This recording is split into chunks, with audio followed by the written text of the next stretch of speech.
মাগুরা শালিখা উপজেলার ধনেশ্বরগাতি ইউনিয়নের হুড়িপাড়া গ্রামে উজ্জ্বল লস্কর ও পলি লস্কর এই দুই দম্পতি ডিজিটাল মেশিনে ঘুনি তৈরি করে বাংলাদেশে আলোড়ন সৃষ্টি করেছে।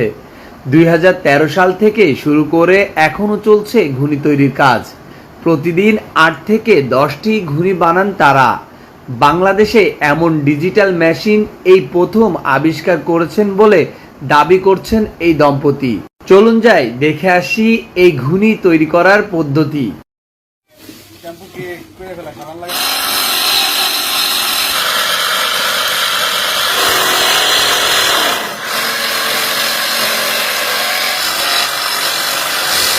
এই ফাড়তে হবে, ফাড়িয়ে তারপরে বেতি করব। আচ্ছা, একটু দেখান তো। আচ্ছা,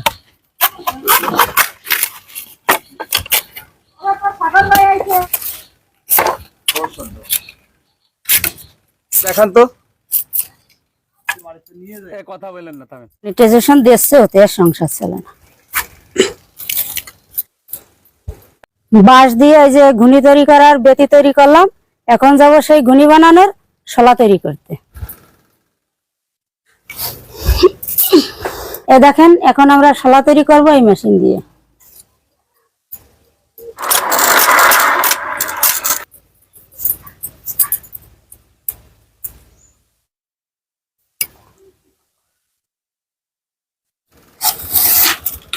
ইতিমধ্যে আমাদের সেই গুনি বোনা সেই শলা তৈরি হয়ে গেছে।